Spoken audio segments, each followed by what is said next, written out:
Welcome to Vegan Business Talk with Katrina Fox, author of Vegan Ventures, Start and Grow an Ethical Business.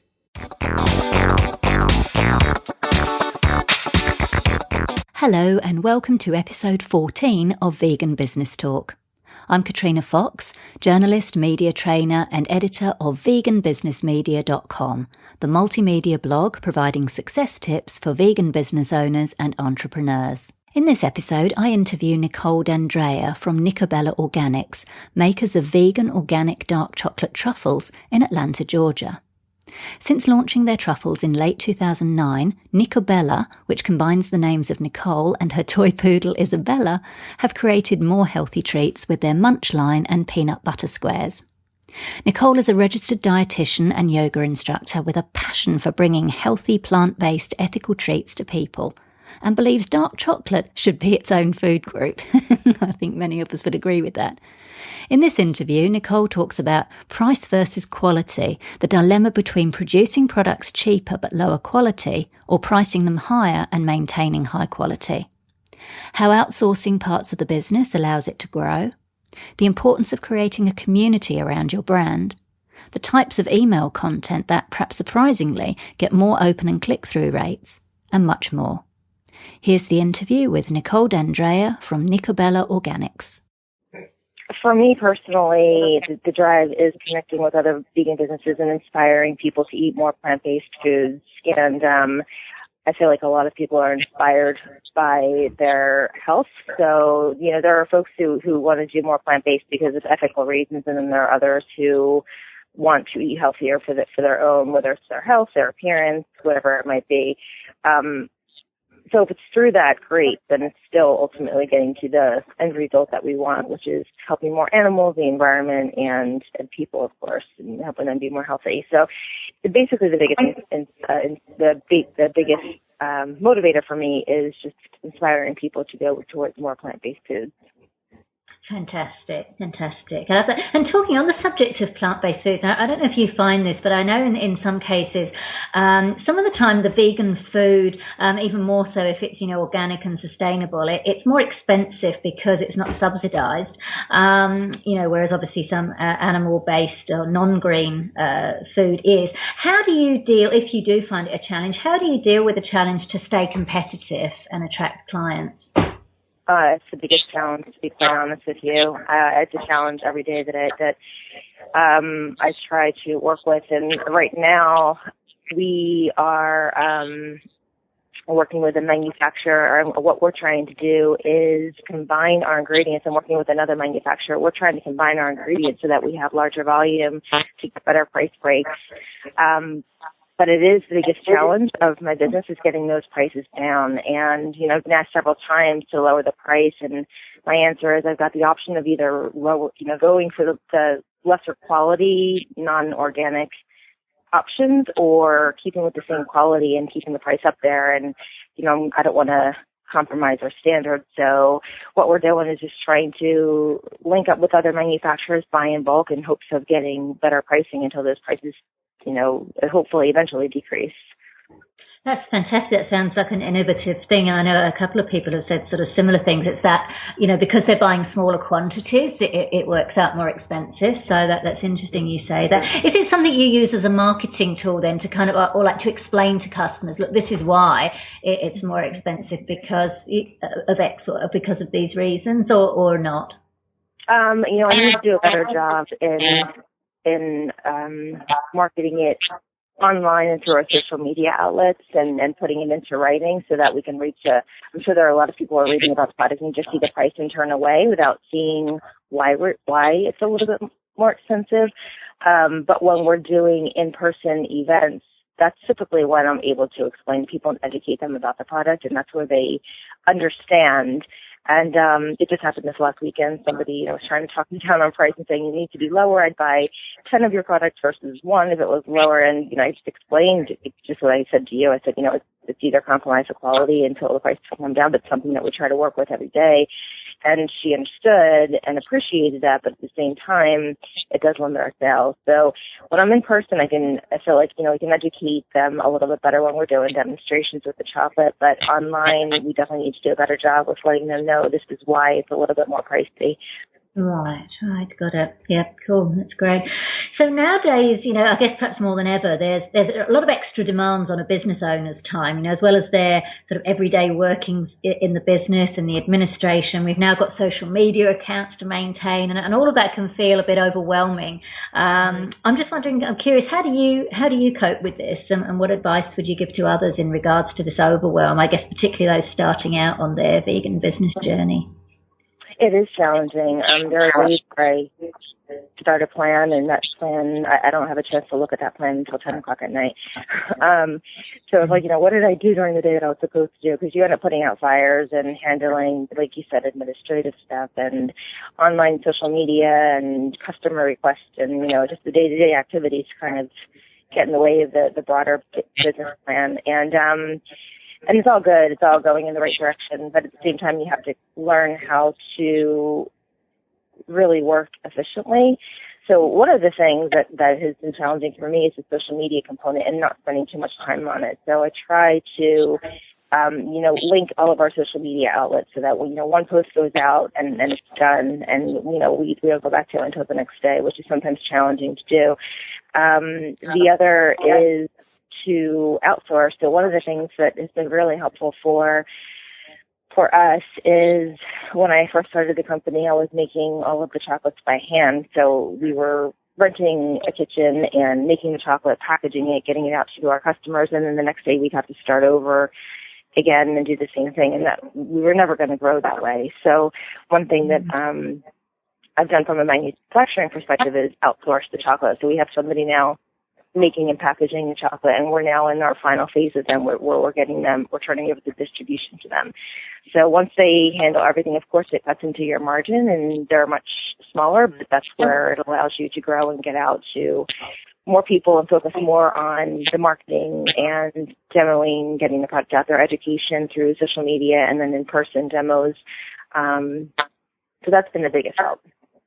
That's really great. And I guess that kind of leads on to my next question was around that whole idea of, spending time on your business and not just in it. So like you say, you're kind of going through that treadmill of, making the chocolate and sending it out, and you're not able to grow. And it sounds like you did that quite organically. You recognized that earlier on, and now you're spending some of your time more kind of looking at the bigger picture, like you say, the marketing and the other side of it. So that's brilliant. Yeah, it's very important.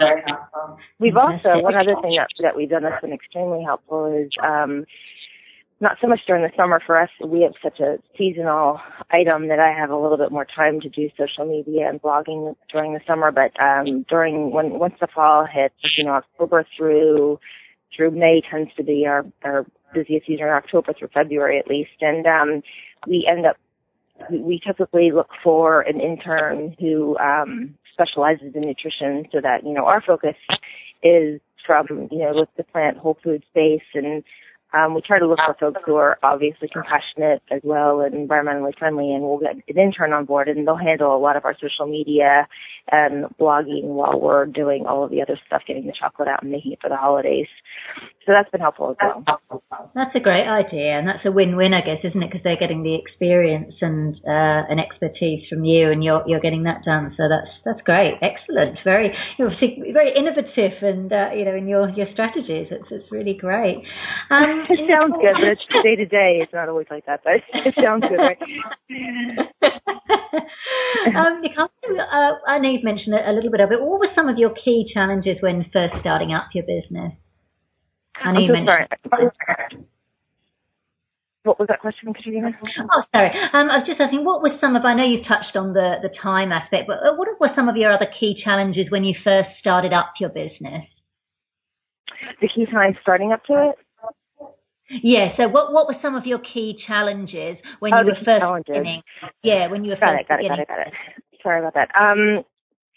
So, I think it was just not knowing the food business. My background is in nutrition, and I was very I was really coming from a nutrition angle and being very naive, thinking that, like I knew what I wanted in a chocolate product, not knowing how challenging it was, not just to make chocolate, but to work in the food business with limited funds. We bootstrapped from the beginning, and with limited funds trying to compete with the other chocolate companies. And, when I first started, I started making chocolate in my kitchen 7 years ago. I actually launched the company 5 years ago.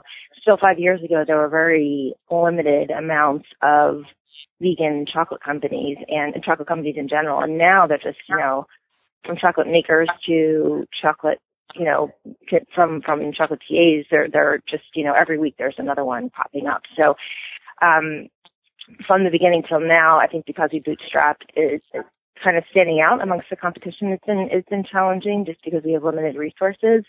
And then knowing the food business and the chocolate business, I mean, thankfully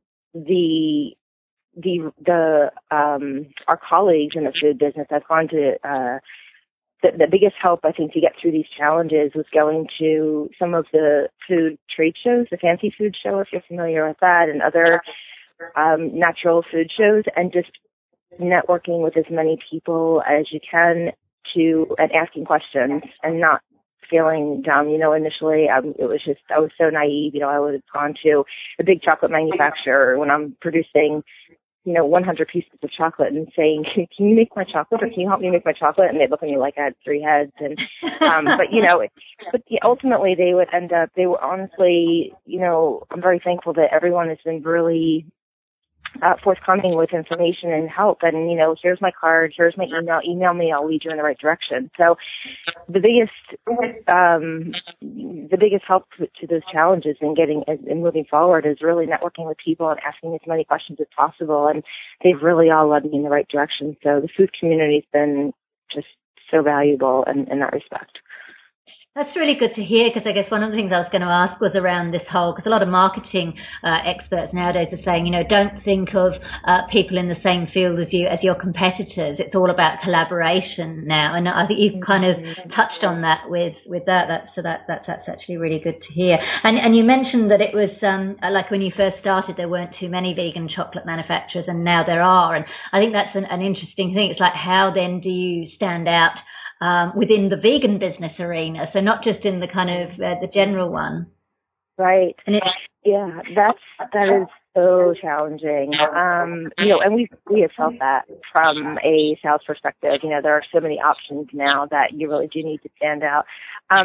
One of the things is, I always look at the competition. I buy my competition's chocolate and, try it and see what they're doing. And I think it's good just to kind of keep an eye on it and see what everybody's doing. But every small company has their own personality and their own brand. So just staying true to yourself, for me, it's been good just to kind of see what they're doing, but just still to follow my own passion and create a brand. So our thing is, my personal passion is plant-based eating, but it's really given back to the animal community, so it's really ethically driven as well. So I feel like with ours, I'm trying to focus more not just on chocolate, but all around, like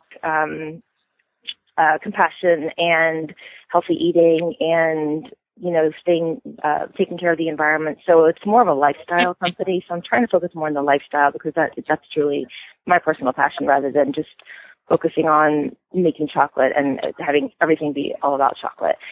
So that's kind of the angle. And creating a community. I mean, that's been a really fun and amazing part. An inspiring part of it is creating a community and like-minded people who are following you on your social media outlets, who have the same interest. And that's kind of what drives us and in that same direction.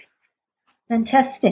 So how do you get people, because I guess it's one of the challenges, and I think all of us, who are sort of running our own businesses, that find that, is that how we get people to kind of stop and take notice of our businesses in a world that's kind of full of, lots of notifications here and messages and offers and kind of flashy lights, without feeling like we're harassing them. There's that kind of fine line between, kind of coming across as pushy and sell, but at the same time, getting yourself out there, because that's what you've got to do.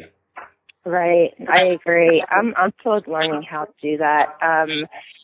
I find that, try to watch the response to social media and see what works. And we've actually just changed our strategy there because sometimes exactly what you just mentioned, kind of amidst all of the business and day-to-day things, is, you realize you need to sustain the business and you have to sell. So I'll, for example, run sales and it'll just be just about the sale. So I might send out a newsletter and promote it on social media and we do not get any response. It doesn't work. And, but then if I do it through, for me, it's kind of like putting out a fire. I'm like, okay, we have a lot of chocolate. We have a lot of inventory. We have to get a sale. So if I just post that, it's not very effective. But if I take a step back, say do a yoga practice and meditate for a while and really kind of get back in tune with my real source and the real reason why I'm doing this business and, write something about that. It could be about meditation or compassion or, healthy eating, something a little bit more meaningful that has quality content that came from the heart, and then kind of post a sale at the end of that, then it seems to grab their attention much more. But it's challenging to do at times. Sometimes when you're running around trying to do things with business and to tap into that. So I find that tacking on some kind of quality content when you're relating to people and speaking, having a conversation with them seems to be a lot more effective than just trying to throw a sale in the face saying, our chocolates are on sale. It's not as motivating for them and as inspiring to them. So. Absolutely. I could definitely relate to that. I find that as well. My open rates and click-through rates are far better on my emails when I'm kind of, revealing a bit about myself, or it's not just this, oh, this is really cool, go and check it out kind of thing. So I think people are getting savvy, I think. I think we're all a bit kind of bored at being sold to and getting these pushy, hard sell kind of things. So I think we're all kind of responding to more authentic and genuine communication. So that's great. That's good to hear. That's a trend. Nichole, are you a solo? Have you got staff? Do you employ any staff? I know you mentioned outsourcing, but do you actually have employees and staff working for you in the company? I don't. So that's part of the reason why I wanted to outsource the chocolate baking component, so it could free me up to do. The reason I started the company was pretty much what we've been discussing. It's because of my passion for whole plant-based foods and cruelty-free, products and animals. And it's really over the past 5 years, because I've been working so much in the business, it's been hard to stay on top of what my true passion is. So now that I'm outsourcing the chocolate making component, I'm hoping to be able to go back to the roots of the company and bring, more people on board and build a larger community through Nicobella, to kind of get on board with that same mission. And, so it's been challenging, but the interns and my fiance and family have been called upon many times. And, last December, when we were making a transition into our new manufacturing facility, they said they could make the chocolate, but they couldn't package it yet. They weren't ready to take it all on. So from November and December, it was my fiance and random people I grabbed off the street practically or at events. And I was like, everyone's got to come in and help package for the holidays. It was kind of like last minute. So, in certain circumstances, it's just kind of bringing people on board to help out, to kind of put out fires, and then it's back to solo again. But the manufacturing outsourcing has been a huge help. Fantastic. No, it sounds it. So what I'm very much getting a sense you're a very self-aware kind of person, which is awesome. And what I'm learning is that many business owners say that running and owning their business is the fastest and most effective form of personal development, because you're kind of forced to grow. What qualities do you believe are essential to staying the course and running, a successful vegan business?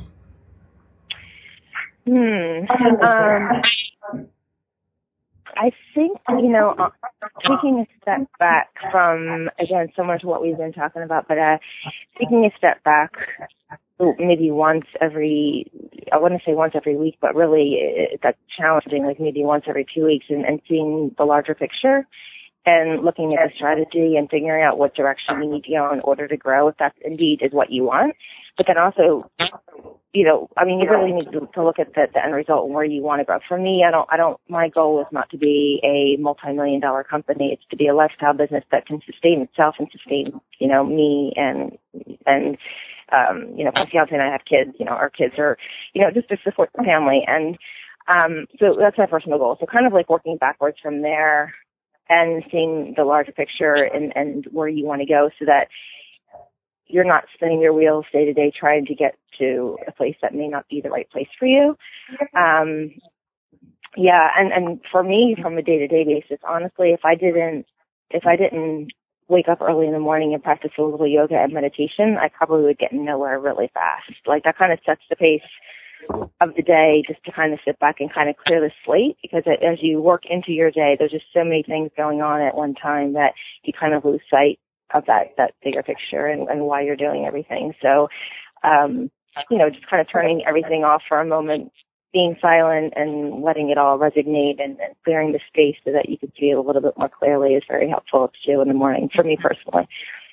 Right. Yeah, fantastic. That makes a lot of sense. In terms of kind of the qualities that people need to run their own business, I'm curious, what kind of qualities do people need to, because you've outlined some great practices there, like the yoga, and I think you mentioned meditation earlier.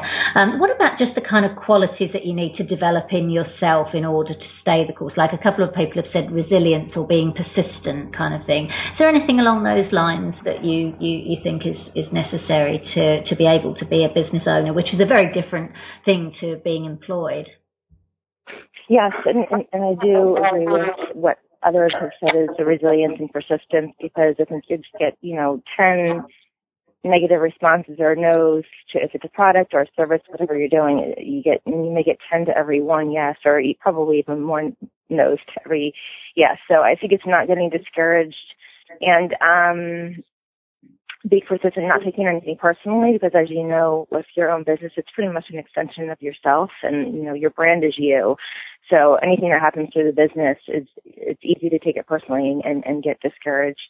So I think maintaining just positivity through it all as well, and which is really challenging to do, whether it's through positive affirmations or just taking a step back from it sometimes. Sometimes there have been times where I've just had to walk away from the day and do something completely different, even if it meant things aren't getting done in the business, to kind of reset.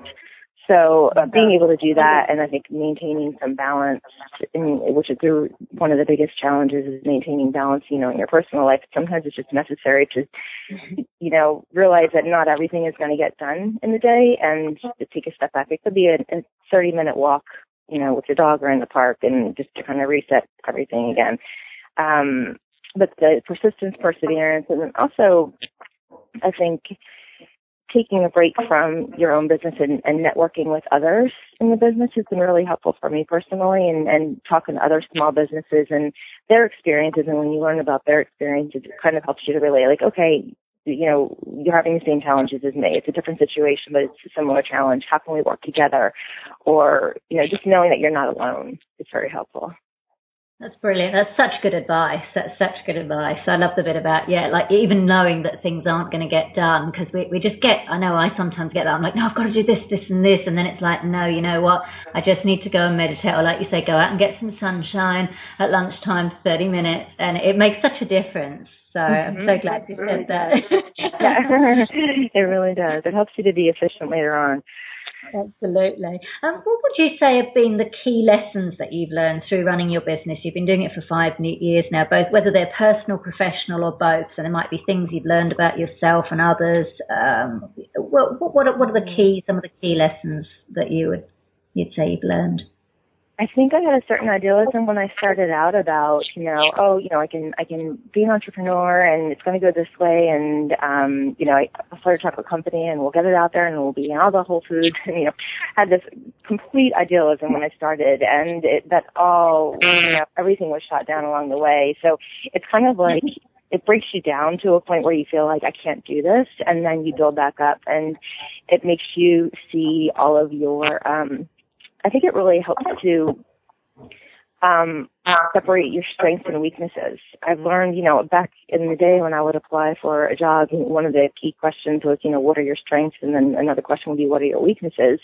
And I think you kind of, I don't know if you necessarily make stuff up, but you kind of grasp your shoulders, you're like, gosh, what is that? It makes you really think about it. But working through a business, you really learn what's your strength and what's your weakness. I feel every day you kind of automatically go through your strengths and you do that, and the weaknesses go by the wayside. And those are the things, like for me, it's doing my books, and they won't get done ever. They just keep going. So like the accounting part is not my strength. Or, there are other components that are just not my strength. So you learn that about yourself, but it gives you an opportunity to either work on those if you have the time to work on those weaknesses and make them stronger, so it helps you to grow as a person, or gives you an opportunity to delegate, which is another part of me that's not a strength at all. I have a really hard time delegating. So that's something that I've learned about myself that I need to be able to do, is to let some things go and let somebody else do it who has the ability to do it, and trust that it'll get done, and that I don't have to try to do everything.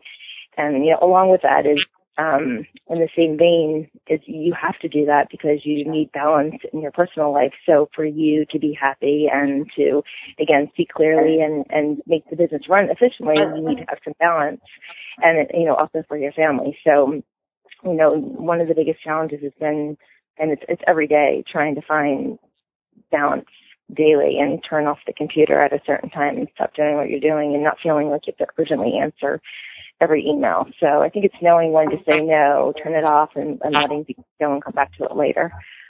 Absolutely. Fantastic. Now, what, if any, expert help have you used over the years to grow your business? So I'm thinking more in terms of, maybe hiring contractors, for example, for business coaching, marketing, publicity, that kind of thing. Have you used any of those? Oh my gosh, so much. I wish I could spend days on just like coaching and help. And so many different areas. Again, so when I first started out through the food industry, I attended a lot of food trade shows, and they would have side seminars on everything from how to start, how to begin with a startup food business, what to do with packaging, from packaging to marketing to working with retailers. Bob Burke was somebody who's a big consultant in the food business, and I've attended a couple of his seminars when I first started, and it would probably be really valuable to actually go back to those notes to see, because sometimes you jump into these things prematurely and use everything. But it actually, so it would actually be helpful probably to go back to those to see if I've followed his suggestions, or maybe I could use some of his suggestions now as we're still moving into some retailers. But so that's one avenue. Another avenue is the two chocolate companies that I've worked with. In fact, several chocolate companies that I've worked with along the way. My goal, as I mentioned before, has always been to do more of like the outreach with marketing and sales, and to use Nicobella as a platform, as a lifestyle business for plant-based eating and compassion towards animals and a better environment. And so because of that, I've met with so many chocolate factories, asking them, if they could help us make the chocolate so that I can be free to do the other stuff. And through meeting with them and working with them, I've learned so much about chocolate. I was not a chocolatier prior to starting the company. I was just a nutritionist. So, just learning so much about the food, and it's all and having such a huge respect for those in the chocolate business and what goes into them. It's part food science, part art, and then you got the business component. So there's really a lot involved, and I've learned a lot from them along the way. And then there's just constant online seminars, and in the morning I'll take my time and read through some of the food online news blasts, and they may have 5-minute little videos on how to work with a retailer, or how to create packaging that pops, or whatever it might be. So it's just an ongoing education that you can get through the internet, which is very resourceful. For sure. So what I'm hearing is you've done a lot of educating yourself, which is absolutely awesome. Have you ever actually, say, hired a business coach or hired a marketing or PR person to do any stuff for you, or not yet? Not. Yeah, because I've actually, Well, through the accounting, in the past I hired somebody to help with my books initially, which now my mom actually does my books for me. So initially I hired somebody to do the accounting component. And then I also hired initially a chef to help me with some of the formulas initially. And then finally, and to be honest, I don't even know. I feel like for anyone who's starting a business, I think I could have been more resourceful and not spent the money that I did in doing that. And I could have had an intern do our books because it was very basic bookkeeping in the beginning instead of hiring somebody initially. And then also for the chef, I learned that just partnering with some other chocolate manufacturing companies that they were really willing to help reformulate some of the initial recipes that I had. So to hire, a professional chef cost a lot more than what I could have done just partnering with some chocolate manufacturers. So I probably could have saved money there. But it was still very helpful, and I don't, regret it. I just think now, there are more resources where we could be a little bit more conservative with the money and just keep looking for resources. And there are lots of people who are willing to help. Marketing, I paid somebody for a very short time to help with social media, but then I realized that students are so savvy with social media, and if they have the same interest, like I mentioned before, in nutrition, plant-based eating, and they're already social media savvy, that they have been a great resource, and I haven't had to hire anybody for that. And then although you can always use more marketing and PR and that sort of thing. PR, I have not hired anybody. I've just reached out to magazines and other avenues and bloggers. And as, new products were coming out, I would just ask them if they wanted samples, or they would reach out to us and we would send samples. And that's been more organic. And there was one other, I was just going to mention something else that I did. And I can't remember what it was now in terms of hiring. You just asked me a question about something. You said marketing, PR, and I can't remember what the last one was. Business coaching, I think. Oh, yes, it's business coaching. Thank you. Initially I did actually have, we had when I first started, there was a little, new entrepreneur business meeting through our New Jersey. When I started up in the Philadelphia, New Jersey area, they had a women's entrepreneur symposium, and I guess they had maybe about 15 entrepreneurs present, and they selected a couple of entrepreneurs who would get free services, and one of them for me was business coaching. And it was very helpful. So I think we had about 5 meetings with business coaching, and so it was kind of a combination of business coaching and then personal balance. So it was very helpful. I was getting started, and I could definitely use it now as well. Fantastic. Thank you. That's a great comprehensive answer there. I appreciate that. For those who aspire to owning their own, running their own vegan business, what, in your opinion, are the things they need to take into account before making that jump from employment to self-employed or employer?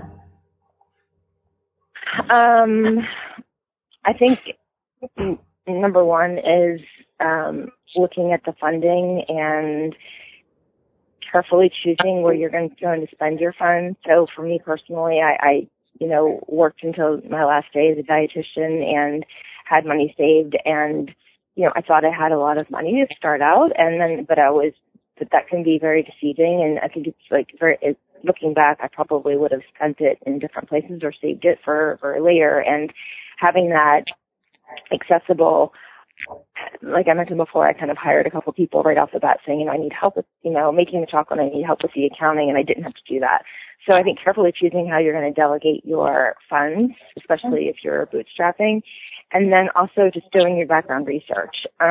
Was probably the most important thing. So for me, the chocolate company, as I mentioned to you, there really weren't a lot of vegan chocolates out at the time.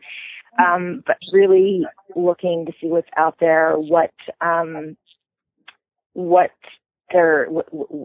there's a market, and maybe doing some research in your own backyard. If you have a food company, go into local markets before you actually take that leap, and getting feedback from your local community and, to see if the business is really if it's really going to work as a business before you make that leap. Fantastic. In regards to the use of the word vegan in your marketing material, so on your website, and the kind of the prominence of the word, because there's two schools of thoughts. One, it's limiting, it's scaring some people away, or two, it's very clever niche marketing. So what are your thoughts on this? And just tell me a bit about your choice of how you use the word or otherwise in your marketing and why. Mm-hmm. So when I first started out, everything said vegan, and I was proudly shouting it out to everybody, and I was scaring so many people away at events, online, whatever it might be, and it was a little frustrating because it's just a dark chocolate company, and a lot of people at events just come up and say, "Oh, I'm not vegan, I can't have it." And instead of getting frustrated, I had to figure out how to better get these people to try it, let them know, educate, because the whole goal is to bring more people on board with plant-based eating. So I changed the approach, and instead of blasting vegan all over and letting people know before they even try the chocolate it's vegan, I would just say, it's dark chocolate. It's, sometimes I would say it's healthy. And sometimes I wouldn't. Sometimes I would just say, would you like to try some dark chocolate? And once they try it and, they like it, or, as they're trying it, I would tell them about the qualities and the attributes, and I'll say, and it's vegan, it's not dairy, there's no dairy. And then they would be pleasantly surprised and say, oh, wow, what makes it vegan? So then we would get into a conversation. So I've changed the approach. Instead of kind of being in their face saying, oh, it's vegan, now I kind of let people just know it's dark chocolate, and then afterwards let them know that it's also good for them, it's healthy, it's got, it's high in antioxidants, it's dairy-free, it's cruelty-free, and once they learn that, then I feel like they're on board. But also using more the term plant-based, I feel like it's a little bit less scary to people and doesn't put a label on it, so like, separate us, we're vegans and they're not. So everybody can eat a little bit more, plant-based foods. And I just feel like plant-based is a little bit less intrusive and doesn't put as much of a label on it and separate us and can bring more of a, a full community and allows people to relate a little bit more than the word vegan. Excellent. Very smart. I like that.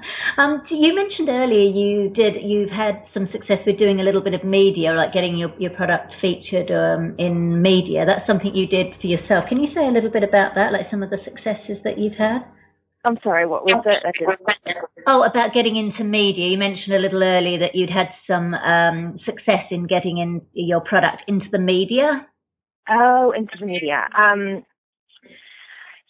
Well, again, it was really when we started, and it was a kind of a niche product at the time, and there was maybe one or two other vegan chocolate companies. So when we started with the truffles, not using any dairy and cream and whole plant-based foods like blueberries and pumpkin, there was really nothing out there like it. So it was a little bit easier when there was not any competition, and I basically spent my time when we did not have, as many sales. I spent a lot of my time just writing to any magazine and online, whether it was online or print magazine, and writing letters to the editors, seeing if they would be interested in trying samples to write a review. And one thing that was a big mistake is initially I was sending chocolates without asking them if they wanted to sample them. So a lot of those chocolates, I have no idea where they went. I'm sure that they were just enjoying eating chocolate and they never got a review. So after, I learned that may not get the best response and might not get us a review, I just started reaching out and making sure that I had the right person and asking the editors if they would be willing to feature us if they liked the chocolate in one of their upcoming issues, whether it be for Christmas or Valentine's Day. So that was one way. And then also kind of reaching out when we launched in California. So we did have access to, it's amazing how small of a world it is once you start working and networking, but we did, a lot of events in Southern California. And once you network, you realize that, the celebrity world is pretty, it's just all around you. So there were a couple of people like Alicia Silverstone who new friends of ours, and we were able to get her chocolate. So that was another area where we were able to, have her write a blog about it or, let people know about it through her social media outlets. So partnering with accessible people like that and using social media is another way that we've been able to get it out there a little bit. Brilliant. No, that's great. Some great things there. So in terms of your current marketing strategy, it sounds like you're doing a bit of that media, social media, and some in-store or some in-person demonstrations. So which would you say are which marketing strategies do you find most effective? In person, absolutely, is the most effective until, people just love stories and they love to relate. There's so much out there now because they don't relate to you that the next people are going to, and that's what wins over. So it can be a great product, but I still feel like you need a story behind the product and to educate people about the product. So in person is by far the most effective way to get the product out there. It's wonderful. I love that you said that about stories. I'm actually speaking we've got an big animal activist forum coming up, and I'm actually speaking on the importance of storytelling within animal rights activism. It's so important. You can have the best products in the world, but it's you can just get that story behind. It's how we connect on an emotional level. So that's wonderful. We're nearly there. I know this is good. We've just got a couple more. We're almost there. With social media, what social media platforms are you active on in regards to your business? I still love Facebook, although a lot of people are saying Facebook's kind of gone by the wayside. I do love Facebook just for building a community. It's been a little bit less effective lately just because the feed doesn't necessarily go out to as many people, and they want you to pay to get that information out there. So I haven't been doing that. But I have been, because that it's getting out to less people, connecting it to Twitter and Instagram and using more hashtags. I found it seems to be. I'm still learning about it, to be honest with you. I was so anti-computer before I started this whole thing, but so I'm still learning through the interns that I've had on board. Have actually taught me a lot, and but definitely connecting Facebook through Twitter and Instagram and using hashtags in the right way seems to be helping to get more people on board. And again, for me, it's more about the community. I mean, I just love connecting and following other people on Facebook and Twitter and Instagram who are in the same lifestyle and have the same passion. So it feels like it's a little bit more of a solid community building through those three social media outlets. We use Pinterest as well, but I haven't mastered that yet. So how to tie all that in, but. Okay. So am I right in thinking it's more of a kind of as you said, community building or a brand building tool rather than getting sales directly from social media? Is that right? Yeah, and to be honest, Katrina, I haven't really learned how to evaluate whether or not we are getting sales through social media. If there's an actual if you actually get sales directly through that and how to maximize that. It's been a work in progress, just kind of learning how to use social media for me. So for me, I'm hoping that it organically, eventually if I can bring somebody on board who is a little bit more, much more web savvy than I am and can do more analytics, even if it's on a part-time basis, whether it's through our website and social media, that would be great. I'm not there yet, but I would love to hire somebody who would be able to handle all of that, and really not just an intern, but somebody who can drive the traffic so that we are getting more sales through the website and it's through social media. But for me right now, it's just, I'm hoping that organically through the natural passions of the company, that it drives more people our way just because people are going to relate to what we're doing. So that was Nichole Dandrea from Nicobella Organics. You can find out more about Nichole at nicobellaorganics.com. And that link is on the show notes page at veganbusinessmedia.com/podcasts. Now for our vegan business news roundup. The success of popular New York fast food chain By Chloe continues, with an announcement the eatery will open a branch in Boston this summer, reports Boston.com. By Chloe is expected to open in the Seaport District in the 101 Seaport PricewaterhouseCoopers building, seating 48 people, and will also include an outdoor patio. Samantha Wasser, the restaurant's co-owner and creative director, told Boston.com that if this new location is successful, the brand would likely open additional outlets near the city's universities. So this is a vegan brand that's experiencing massive growth in a very short space of time, and it's been featured in many high-profile business media, including Forbes. It's really helping to change the perception of vegan food in an extremely positive way, so this is exciting news. More celebrities are recognising that you can have colourful, funky and fabulous cosmetics without the cruelty. The latest is actor Jamie King of Pearl Harbor and Sin City fame. According to People for the Ethical Treatment of Animals, King has collaborated with Los Angeles-based beauty brand ColourPop Cosmetics to create a travel-friendly vegan beauty collection. The new makeup kit is called Alchemy, and it will be geared towards people of all races, ages and genders. It will include interchangeable items such as a combined blush lipstick and an eyeshadow blush, among others. So this looks to be a really progressive ethical makeup kit on many fronts. King told InStyle magazine she wants the products to be for the girl next door, for transgender kids, for the boy born in the wrong body, and the girl born in the wrong body. This is fantastic. I really love this. And you can find out more about Alchemy at the ColourPop Cosmetics website. Florida is fast becoming one of the most vegan-friendly places in the US.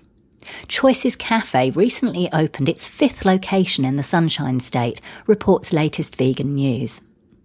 Each spot offers a mix of healthy smoothies and salads, along with pizza, mac and cheese, and other crowd-pleasing dishes. Choices, which was founded by brothers Alex and George Cuevas 5 years ago as a way to promote compassionate and sustainable living, now has eateries in Dade and Broward counties, 4 in Miami and 1 in Weston. And it doesn't stop there. President Lori Zito said the company's long-term plans are to open 100 outlets across the country. That's what we want. Another step closer to vegan world domination. The number of searches on Google in the UK for vegan Easter eggs were at an all-time high this year, according to Google Trends data reported in The Guardian. Search interest in personalised, giant, dark chocolate and vegan Easter eggs all increased, with the fastest growing query being for vegan. Yay for us! The search traffic for vegan Easter eggs more than doubled from last year's Easter week. According to The Guardian, 1 in 50 Google UK searches offer vegan Easter eggs, which actually makes them a more popular search query than dark chocolate eggs, which is 1 in 100. And there's even more good news.